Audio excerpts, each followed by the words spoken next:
कि बहुत सारे लोगों का प्रस्ताव आया है, सत्ताधारी पक्ष का भी आया है, विपक्ष का भी आया है, किसे अपनाएंगे, किसके साथ जाएंगे? सबसे पहले अभी सरकार है जेडीयू को, तो वो अभी क्या करते हैं वो पहले हम देखते हैं।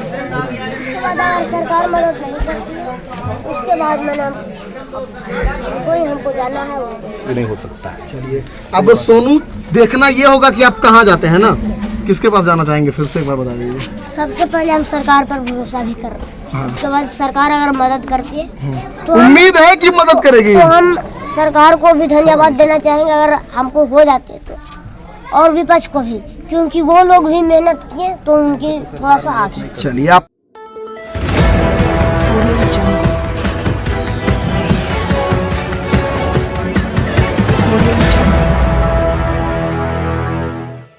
ईमानदारी बताइए। अभी लोग एडमिशन के लिए और खर्चा उठाने के लिए पूरी जगह IAS बनने तक के उसको 5-6 लोग से ज़्यादा ही। शक्ति यादव जी आए हैं तो वो क्या आश्वासन दिए?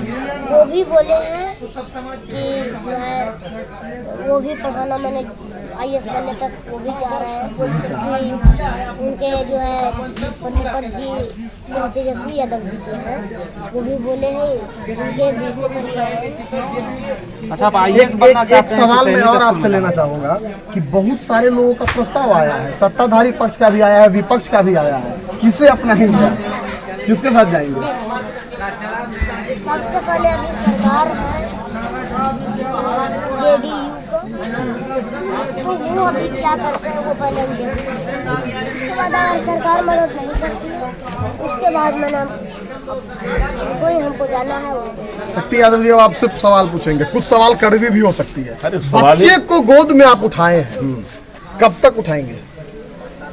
एक तो एक उदाहरण है, लाखों सोनू इस बिहार के गली और कोचे में बेहतर शिक्षा के लिए तरस रहे हैं। मैं इसके साहस का सैल्यूट करता हूँ कि हिम्मत जुटा करके बिहार के मुख्यमंत्री के सामने यथार्थ का प्रकटीकरण किया। जो बदहाल शिक्षा है उसका एक नमूना सामने पेश किया, और इसके इस जज्बे को भी सलाम करिए कि कुरीति, जो सामाजिक कुरीतियाँ हैं जिसके घर में है, पिता इनके शराब पीते हैं, इस पर भी खुले तौर पर इसने चर्चा की है, तो सैल्यूट तो है।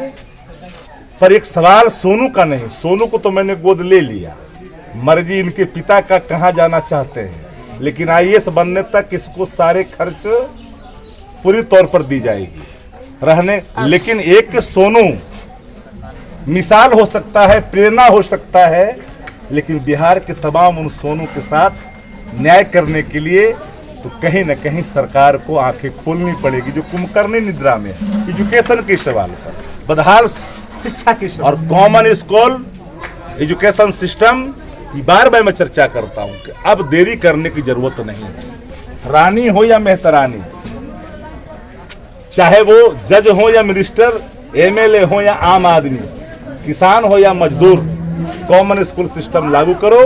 ये सारे प्राइवेट वाले 8,000 रुपये महीना देते हैं टीचर को, वो बेहतर शिक्षा दे रहा है। हम 50,000 महीना सरकार दे रही है, 60,000 सरकार दे रही है, 80,000 1 लाख रुपया दे रही है सरकार महीने का, फिर भी एजुकेशन क्यों चौपट है? Who are responsible? Only government responsible है।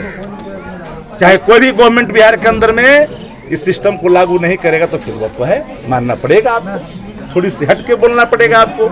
पक्ष विपक्ष के तराजू पर नहीं देख करके यथार्थ के सवाल पर बोलिए। बोलने के लिए गोद तो ले लिया, लेकिन एक गोद बिहार के एजुकेशन के कायाकल्प का माध्यम नहीं हो सकता, बल्कि एक मिसाल हो सकता है जागरूकता का। आप देख करके यहाँ तक पहुंचे हैं। अच्छा, विपक्ष सोनू को ले लीजिए, तेजस्वी यादव जी कह दिए कि अब सोनू को हम पढ़ाएंगे, आज जब तक ये पढ़ना चाहे तब तक पढ़ाएंगे, सही है? बिल्कुल, मैं तो कह रहा हूँ। तो उन्होंने आते के साथ कहा कि आप जाइए, आपका प्रखंड है, आपका विधानसभा है, आप जाइए और जा करके उस बच्चे के संदर्भ में पूरी हमारी भावना को बता दीजिए। एक तगड़ी विपक्ष जिसे बिहार में सबसे अधिक मत मिला था, उस थोड़ा बहुत कमी बोछा चुनाव में भी पूरा हो गया। बिल्कुल। तो वो विपक्ष अब सरकारी स्कूल के शिक्षा व्यवस्था को सुधारने के लिए क्या करेगी? फर्स्ट प्रायोरिटी आप याद करिए कि सिंचाई, है ना,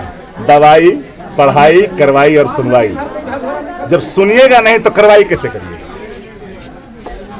खेतों को पानी न मिले, जितना हो सके उर्वरक के लिए किसान लाठी खाए जी, याद है ना, देखे हैं ना।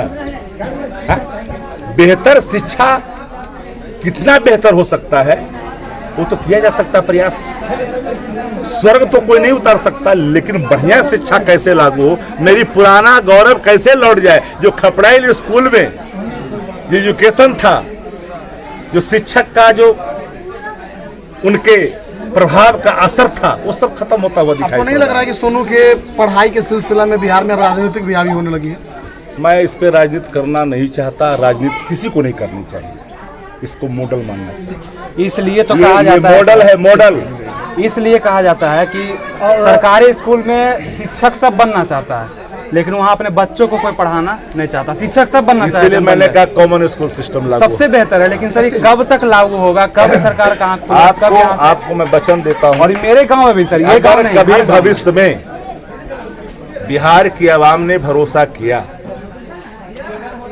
तो बिहार के एजुकेशन पर पहला फोकस होगा। सत्य जी, आखिरी सवाल मैं ये लूंगा, आपको लगता है कि नीतीश बाबू के सामने में जो बालक हाथ जोड़ करके कहा नीतीश बाबू जरा सुनिए, उसके बाद भाजपा वाले भी आए, अब राजद के भी आ गए, तो नीतीश बाबू अपने क्षेत्र से किसी बालक को जो उनके पास पहुंचा था राजद के गोद में जाने देंगे? देखिए, इस लड़के का वक्तव्य को देखिए। इसने कहा कि मुख्यमंत्री जी हैं, उनकी सरकार है, पहली उम्मीद हम सरकार से है। सरकार अगर इनकी उम्मीदों को पूरा नहीं करती है तो हम विपक्ष के पास जाएंगे। सुशील मोदी जी आए थे तो इस बदहाली के लिए वो भी तो जिम्मेदार हैं। 2005 से लेकर के 20 तक बिहार के उप मुख्यमंत्री, वित्त मंत्री सुशील मोदी जी थे। बजट एलोकेशन शिक्षा विभाग का 25,000 करोड़ रुपया वो किया करते थे। तो वो साइकिल और पोशाक की कथा गाते थे, 2 गज कपड़ा पोशाक का और 2000 का साइकिल की गुणगान करते थे, लेकिन क्वालिटी एजुकेशन की चर्चा ही नहीं करते थे। ये कहा जा सकता है कि उनकी कथा समाप्त होकर के सोनू की कथा अब स्टार्ट हो गई? नहीं, उनके पूरे 15 वर्षों के शासन काल का ये जीता जागता सामने सोनू खड़ा है। इस बदहाल शिक्षा व्यवस्था का इससे बड़ा नमूना और कोई नहीं हो सकता है। चलिए, अब सोनू देखना ये होगा कि आप कहाँ जाते हैं ना, किसके पास जाना चाहेंगे, फिर से एक बार बता दीजिए। सबसे पहले हम सरकार पर भरोसा भी कर रहे हैं, उसके बाद सरकार अगर मदद करती है तो उम्मीद है कि मदद करेगी, तो हम सरकार को भी धन्यवाद देना चाहेंगे अगर हमको हो जाते तो, और विपक्ष को भी, क्योंकि वो लोग भी मेहनत किए तो उनकी थोड़ा सा आगे।